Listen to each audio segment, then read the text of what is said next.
Membantu melelang kendaraan kesayangan almarhum sahabatnya, Alfi Alfandi, sahabat mendiang dari Babe Cabita, mengatakan ini merupakan amal jariah untuk Babe Cabita. Dana yang didapatkan dari hasil lelang tersebut akan dialokasikan untuk membangun masjid dan juga pesantren di daerah Sumatera Utara. Sebagai sahabat, Alfi hanya ingin membantu apa yang bisa dirinya lakukan untuk mendiang Babe Cabita. Dirinya juga mengungkapkan bahwa Vespa tersebut merupakan motor kesayangan Babe yang hanya dipakai untuk pergi ke masjid dan juga keliling komplek. Tak hanya itu, sebelum akhirnya memutuskan untuk melelang Vespa milik almarhum Babe, dirinya sudah lebih dulu berdiskusi dengan istri Babe dan juga sahabat Babe yang lainnya. Lantas apakah ada batas waktu tertentu untuk lelang yang akan segera dilaksanakan tersebut? Kalau dijual tepatnya lebih dilelang ya. Bahasa dilelang karena kita mencari harga yang sebaik mungkin. Kemarin sempat kontak sama Fatih juga bahwa emang barang-barang peninggalan Babe, mobil, kayak mobil enggak sih yang katanya, mobil lebih ke Vespa, itu mau dilelang buat pesantren, sama ada beberapa tempat di Sumatera Utara yang membutuhkan, yang ya kita berharap ini amal jariahnya buat Babe gitu. Dan ketika Vespa tersebut dibeli dengan harga sebaik mungkin, setinggi-tingginya, sehingga memberikan manfaat yang lebih besar kepada pesantren ataupun apapun itu, mau panti asuhan atau apapun itu yang menurut keluarga Babe itu worth it untuk diberikan ke sana, kita berharap itu adalah ladang atau amal jariah seorang pria Prayoga Pratama. Berarti bukan untuk kebutuhan hidup Tidak keluarga. dong. Ya kan pasti banyak yang Emang ada yang ngomong gitu? Komentar warga net kan masih, wah nih babanya meninggal keluarganya. Oh, warga plus 26 ya? Warga plus 62. Oh, kira plus 26. Plus 26 ntar kayak channel. Oh iya, Boris ya? Iya, Boris. Iya. Jadi bukan untuk keperluan keluarga ya? Memang untuk amal jariah. Iya, amal jariah. Jadi emang ya kan di podcastnya Om Deddy kan udah pernah saya jelasin bahwa Allah baik banget sama dia. Kenapa? Allah men-set up dulu nih ekonominya nih, dengan darah beredar, dengan usaha-usaha lainnya. Setup itu keren nih, udah Masya Allah. Kemudian apa? Allah rontokkan dosa dia dengan sakit sekian tahun, ya kurang lebih setahun setengah mungkin ya, kurang lebih. Nah, dan Allahu Akbar, Allah panggil beliau di bulan kesayangannya Allah Subhanahu wa Ta'ala, di bulan tersayang untuk orang tercinta. Babe wafat dalam keadaan tersenyum. Dan mungkin kalian kemarin masuk nggak? Iya. Masuk? Ngeliat kan? Belum. Kemarin? Nggak diperbolehkan. Ya nggak bawa kamera dong, Saiful. Kalau lu bawa kamera ke dalam nggak dibolehin. Lu mau takziah masih silakan. Kamera siap. ditinggal. Siap. Aduh. Cuman kan SOP kan kita Oh mesti bawa ya. jangan, Iya. titipin ke taman. Siap. Dengan kamu mati nih gimana Bang? Kalau aku mati, ntar dulu kalau mati aku janganlah. Kalau mati, karena itu kan yang kalian inginkan gitu kan. Ya, dia diskusi ke Oki pasti, ke Oki, ke Cia, Adnan, aku. Dia diskusi nih kayak mana nih, kata dia kan, kata Fatih. Kayak mana bagus ya? Akhirnya kita ngobrol, dia bilang, udah Fatih, kau bikinin video, minta tolong sama Cia, bikinkan video, footage segala macam, kumpulkan semuanya, nanti kau yang ngomong, jangan kami nggak ada hak di situ. Kau istrinya yang ngomong, untuk apa ini, disalurkan kemana? Kau yang ngomong di situ, ya udah kita bantu upload, gitu. Dan ya kita berharap harga terbaik lah untuk amal jariahnya almarhum. Ya bang, bismillah banget ya udah bismillah. Ya, akhirnya video itu selesai, kita upload. Bang kan tadi kan Regen sempet ngasih tahu gitu harga terendah lelangnya kan 100 juta gitu. Iya. Itu memang juga hasil diskusi rembukan semuanya atau seperti apa? Kalau aku bilang karena memang harga Vespanya Darling kan mahal ya. Oh, oke. Darling itu mahal. Jadi emang jangan sampai di bawah itu, jangan sampai merugikan jadinya. Justru sebuah keuntungan.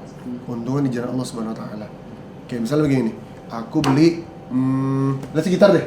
Ya. Ya gitar ya. 1 juta nih. Ya. 1 juta. Masa aku lelang 1 juta? Atau masa aku lelang 500 ribu? Sementara ini untuk amal jariah. Masa begitu? Enggak gitu kan. Jadi Aku bilang, berapa ini kau bukanya? Cari pasaran dulu, harga pasaran berapa, segitu kau mulai. Baru bid up ke atas, aku bilang gitu.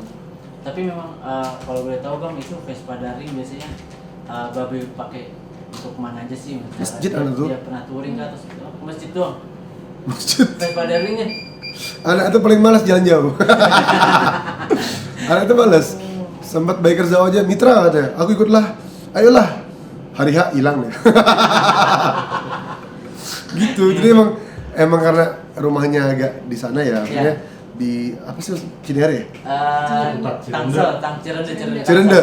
Cirende kesini kan macet, Ya. magernya di situ, gitu. Jadi paling dipakai ke masjid aja nggak jauh-jauh lah. Kalau paling San Morian lah, Oke. San Morian sama anak-anak itu aja pakai, nggak ada yang lain. Aku belum pernah ngeliat dia touring jauh sih. Nah itu mungkin Fatih yang lebih tahu ya. Fatih belum ada update ke aku lagi, ke teman-teman juga belum ada update. Atau mungkin aku yang belum tahu. Aku belum nanya lagi soalnya aku baru pulang juga, belum ada kontak sama mereka. Aku minta tolong sama teman-teman, sok silakan di lelangan harga terbaik amal jariah untuk pria prayoga pertama. Dan ini adalah sebuah pembelajaran untuk kita semuanya. Aku menyaksikan bahwa hadis dikatakan apa? As-sadaqah tarkul ghadabi. Sedekah itu meredamkan amarahku, kata Allah Subhanahu wa taala. Ini Babe Cabita yang hidupnya suka sedekah dan sampai sekarang harta kesayangannya Babe, darling itu kesayangan dia kan, disedekahkan. Dan tentunya ini kan sudah rembukan antara Babe dan Fatih sebelumnya. Itu mendahului atau meredamkan amarahnya Allah. Jadi wajar kalau misalnya Babe wafatnya senyum karena beliau gemar berbagi. Bang, tapi memang sebelum Babe berpulang gitu, meninggal gitu, memang dia pesan gitu untuk maksudnya Kayak lebih itu kalau jawab itu ya lebih ke Fatih kali ya, jangan ke aku ya. Karena aku nggak berhak di situ. Aku hanya berhak untuk apa yang sekarang sudah terjadi. Kayak misalnya, oh Vespa hilang, iya kayak gitu-gitulah. Gitu. Kalau untuk internalnya aku nggak berhak di situ. Bukan ranahku. Tapi kan banyak juga yang bilang sayang nggak sih nanti bisa dikasih buat anaknya gitu Bang. Dia Tanggapan dirimu gimana? kalau menurut aku sedekahin lah. Justru kalau sayang sama barang, bagikan kepada di jalan Allah. Kalau sayang sama barang, kalau sayang sama bini jangan. Sayang sama suami jangan. Sayang sama barang, harta bagikan sama Allah di jalan Allah. Karena apa? Hal tersebut Allah akan melihat apa? Oh, yang disayang yang diberikan. Begitu kan? Yang disayang yang diberikan, Allah akan mengganti berkali-kali lipat. Sebagaimana Nabi Allah Ibrahim AS ketika diperintahkan untuk berkorban, ya, memotong leher Nabi Allah Ismail, ya kan? Mau disembelih nih Nabi Ismail, sampai tiba-tiba Allah perintahkan apa? Ganti dengan kibas, dengan seekor domba. Allah ganti berkali lipat. Oh ternyata pengorbananmu segi dahsyat, aku berikan balasan lebih dahsyat daripada itu. Gitu. Al jazaa ala qadri amal. Balasan itu tergantung amal perbuatannya. Sebagaimana perbuatannya baikkah atau burukkah, semua ada level dan batasan dan ganjaran masing-masing.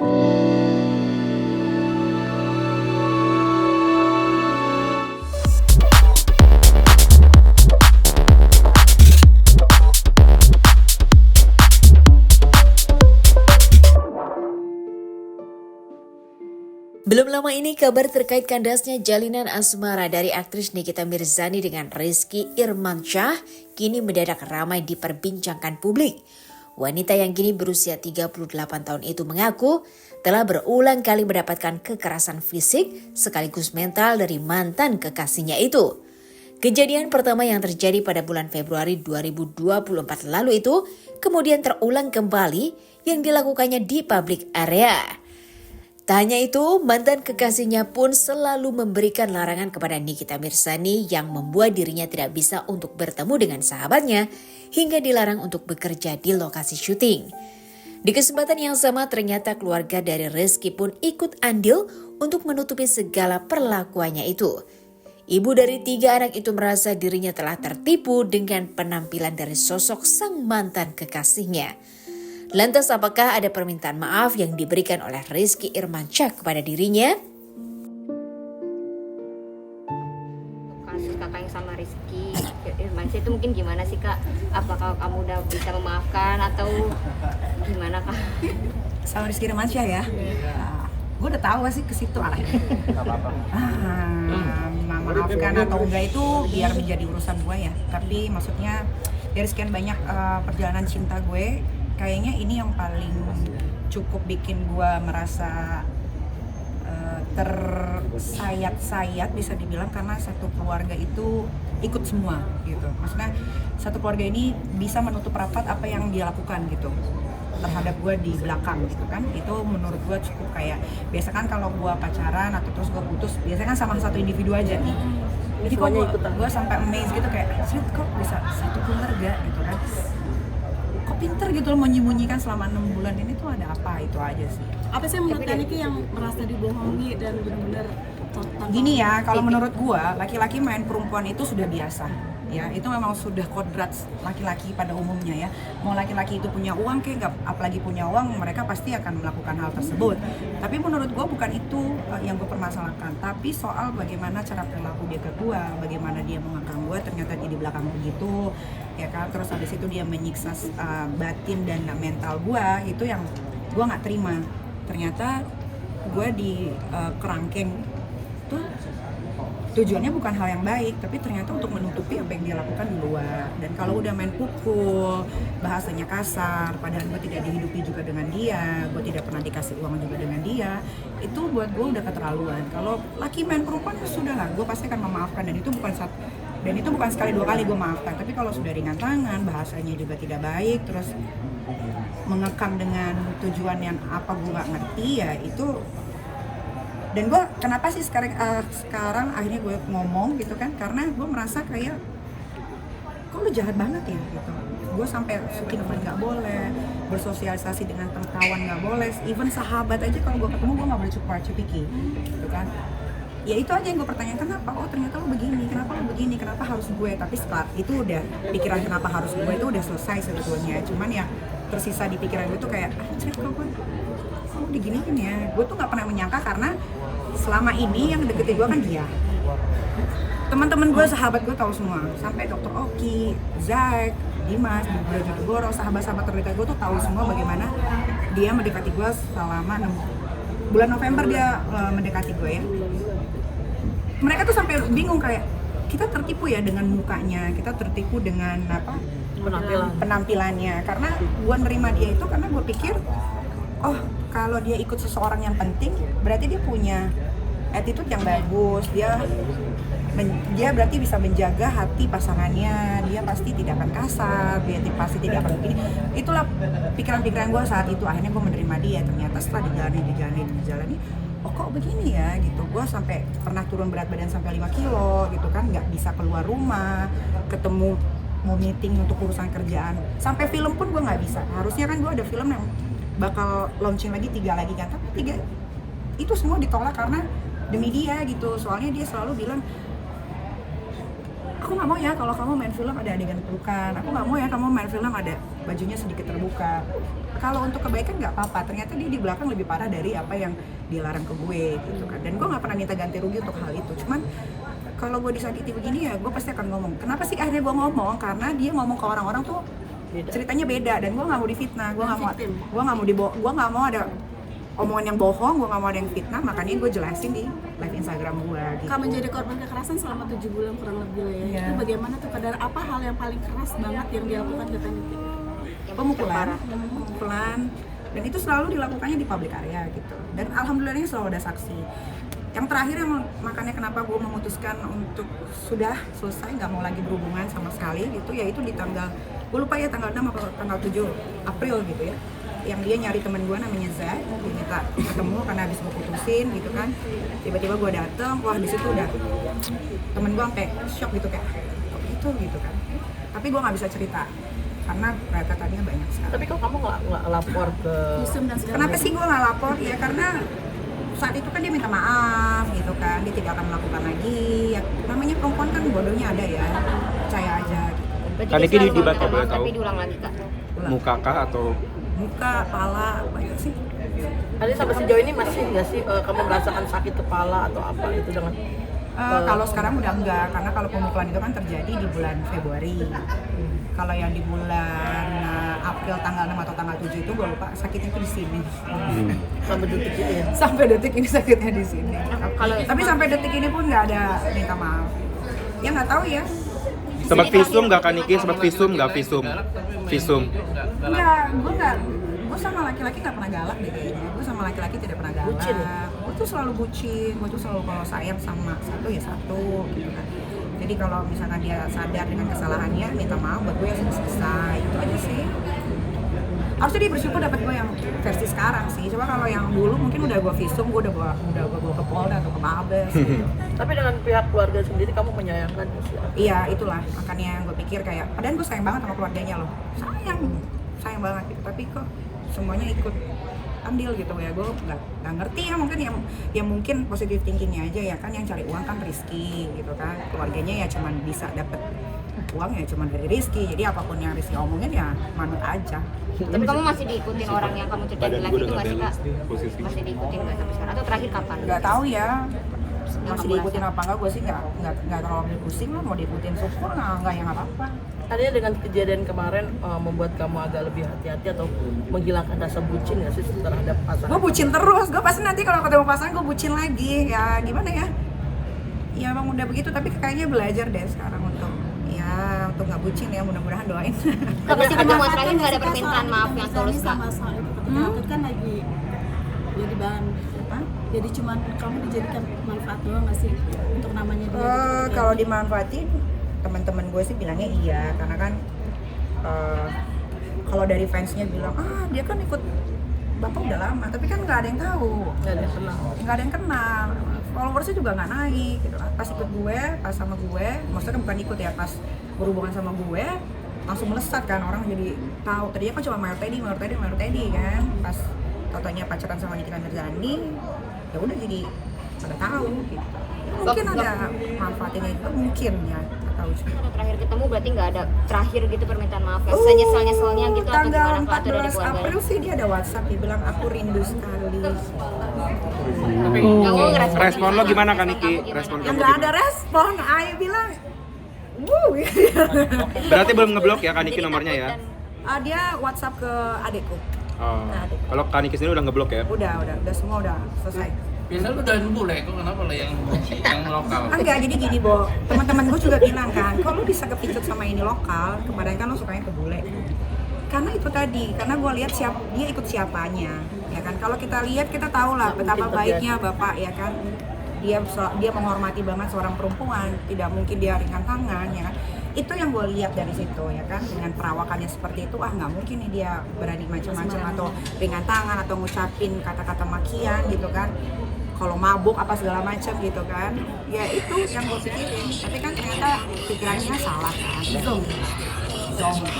Tadi Ki sampai saat ini Ya semoga beruntung deh yang dapetin dia.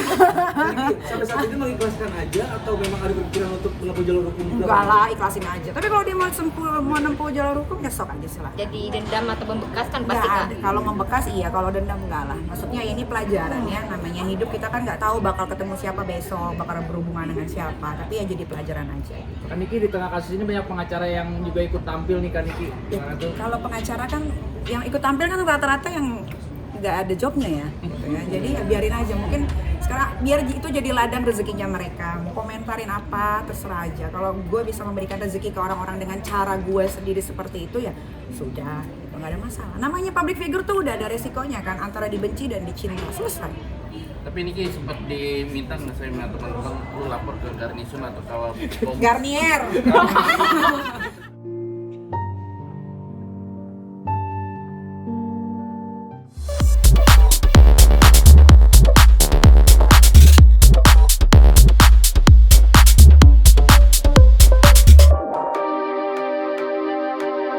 Film Tuhan Izinkan Aku Berdosa yang akan tayang di bioskop pada tanggal 22 Mei 2024 mendatang merupakan film garapan MPV Pictures yang diproduseri oleh Ran Punjabi dan disutradarai oleh Hanung Bramantyo.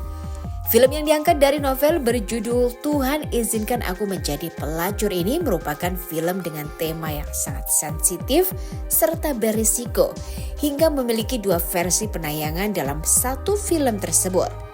Satu versi untuk ditayangkan di bioskop dengan tayangan yang sudah dikhususkan untuk anak usia 17 tahun ke atas, dan satunya lagi akan ditayangkan di platform streaming film di mana merupakan tayangan yang sedikit sensitif serta dikhususkan untuk usia 21 ke atas. Tak hanya itu, sebagai sutradara, Hanung Bramantyo sengaja memilih pemain yang memang cocok dengan karakter dalam film tersebut. Sebut saja seperti Nikita Mirzani, Agni Nihak, Doni Damara, serta pemain lainnya yang terlibat dalam film ini. Lantas apakah ada kesulitan yang mereka hadapi ketika syuting film tersebut?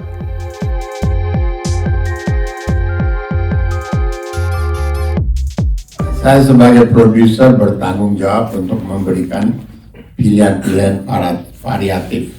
Dan sejarah saya dengan Hanung itu selalu membuat film-film yang betul-betul menjadi panutan, menjadi daya tarik tersendiri dari industri kita, khususnya dari Multivision. Mudah-mudahan Anda setelah lama menunggu launching trailer, ini hari mendapatkan kesan yang positif dengan film ini. Tanggal 17 kita akan ketemu lagi untuk gala premier. Mudah-mudahan Anda semua siap dan memberikan masukan yang positif. Ya, sebenarnya ini hal yang baru pertama kali ini kita lakukan. Kita mencoba untuk mempresentasikan dulu ke masyarakat, tapi secara secara eksklusif gitu, Mas? Eksklusif, ya, secara eksklusif. Makanya kita sebut spesial gitu kan. Dari situ kan kita pengen tahu ada reaksinya seperti apa, terus bagaimana tanggapannya seperti apa, dan dari spesial screening ke spesial screening itulah yang kemudian mengerucutkan niatan kami. Akhirnya kemudian kita berani kita tayang di bioskop gitu. Yes, Mas, ini kan kita lihat chemistry pemain sampai hari ini aja masih berasa, Mas. Sampai sekarang aku masih dipangku sama Bujar. Ini gimana sih, Mas, proses pemilihan cast yang bisa ensemble yang sangat luar biasa ini, Mas? Silakan, Mas Hanung. Memang pemilihan Kiran ya, Kirani itu tokoh utama itu memang sulit, susah. Nah, karena memang pertama dia harus menjadi seorang pelacur, gitu kan. Artinya di dalamnya juga harus ada adegan-adegan yang membutuhkan intimasi scene, gitu kan. Kemudian yang kedua, dan semua berbalut agama, gitu kan. Yang rata-rata memang tidak mudah untuk memainkan ini. Tidak mudahnya itu karena berhadapan dengan followernya biasanya, gitu kan. Berapa dengan followernya, berapa dengan netizennya. Nah, kami menemukan Agni itu pada saat itu secara tidak sengaja, ya mungkin karena karena castingnya sendiri memang yang mencari Agni, jadi bukan sutradaranya, tapi Agni. Dan alhamdulillah memang Agni, alhamdulillah Agni terus menyambutnya dengan sangat serius, antusias. Terlihat pada saat readingnya, bagaimana readingnya, terus kemudian dia datang readingnya seperti apa, antusiasnya sangat kuat, dan saya menyenangi sekali aktor-aktor yang seperti itu, gitu kan. Jadi bukan aktor yang hanya bisa bermain dengan bagus saja, tetapi aktor yang betul-betul cinta dengan karakternya. Karena itu makanya kita berharap yang lain-lain itu juga seperti itu. Dan ternyata ya kita menemukan Mbak Jenar, gitu kan, terus kemudian Andri Masardi, kemudian Mas Doni, semua itu kan. Jadi kami itu bisa seperti ini ya karena memang kami mencintai pekerjaan ini. Kami mencintai pekerjaan, kami mencintai karakternya, kita cintai betul. Saya juga pada saat mendirect juga mencintai betul tema film ini, cerita dari film ini. Jadi ya cinta itu memang nggak bisa bohong. Ini memang tayangan yang untuk di bioskop, yang reguler di bioskop memang tayangan yang 17 tahun ke atas. Yang kemarin yang special screening itu tayangan yang untuk 21 plus yang memang karena memang 21 plus maka kemudian menjadi spesial di situ. Kenapa kita kemudian menjadikan 17? Karena pengennya range-nya bisa lebih luas. Karena ternyata kasus-kasus yang menimpa Kiran itu justru terjadi pada usia-usia ABG, ya kan? Jadi justru malah ketika mereka korban tersebut berada dalam situasi yang ambigu, situasi yang bingung, mau kemana ya, nyari petunjuk kemana ya, nyari arah kemana ya gitu kan. Nah dari situ kemudian terjadi kebanyakan kasus-kasus yang menimpa Kiran seperti ini. Dan itu makanya saya setelah menonton lagi di special screening, saya kemudian memutuskan oke, ini saya buangkan beberapa adegan, terutama adegan-adegan memang yang sebetulnya sudah terlihat, sudah tersampaikan dengan baik. Oh, pesannya begini. Jadi ketika ada adegan tambahan itu justru malah membuat penonton dikhawatirkan malah kenapa sih harus ada ini gitu. Jadi ada beberapa memang harus saya cut ya kan, tapi esensinya sama sekali tidak hilang. Jadi sebetulnya itu aja yang menjadi concern saya agar supaya range-nya bisa lebih kuat, lebih luas itu aja. Jawabannya menurut aku semuanya susah ya, dari sisi solehahnya dan dari sisi begajulannya. Menurut aku nggak mudah, karena balik lagi aku bener-bener harus melucuti tembok aku yang egonya sangat besar, dan ini harus masuk ke karakter yang bener-bener pilu gitu. Dan itu nggak mudah, diperlukan kejujuran, dan buat jadi jujur tuh susah banget ya Allah. Sampai aku disuruh sholat lagi sama Mas Hanung, berserah lagi, baca syahadat lagi, benar-benar belajar dari awal, dan ini pendalaman karakter, masuk ke proses pendalaman reading, bedah naskah, dan ya aku serahin sama Mas Hanung. Aku nggak mungkin nolak kalau harus disuruh ikut pengajian. Jadi biar ngerti kayak sebenarnya yang mau disampaikan tuh apa sih gitu. Jadi nggak sekedar hanya menghafal dialog gitu, tapi kita ngerti gitu perannya pengen menyampaikan apa dan apa yang pengen kita lakukan. Ini sebenarnya banyak sekali kejadian-kejadian di luar yang tidak tersuarakan dengan baik. Kemudian Mas Hanung, Pak Aram bisa membuat kita semua berkarya di film ini untuk menyuarakan bahwa banyak sekali loh kejadian di luar ini yang tidak bunyi dan atau tidak berani disuarakan. Menurut saya sih, saya menganalogikannya meskipun hening, bisu, tapi harus bersuara gitu. Seperti malam hari kita hening tapi ada suara jangkrik yang halus gitu, tapi harus tetap dibunyikan. Dan itu butuh keberanian. Dan menurut saya ini salah satu nafas baru di antara genre-genre yang ada sekarang ini untuk menyuarakan itu. Semoga ini tidak terjadi tidak terjadi lagi di semua lini apapun, lini profesi, lini agama, lini karya, dan lini semuanya yang seperti ada. Ini termasuk genre religi nggak sih Mas film? Enggak sih, ini bukan film religi. Ini lebih ke menceritakan bahwa ini loh, bahwa ini ada kejadian di luar sana, di luar sekeliling kita bahkan yang kemudian banyak sekali terjadi karena dominasi dan cenderung dilakukan oleh orang yang dikenal dan yang orang yang kita tahu. Untuk syutingnya di mana dan berapa lama Mas? Syuting kita kita syuting di Jogja dan sekitarnya. Saya lupa kurang lebih itu berapa ya, 20 hari.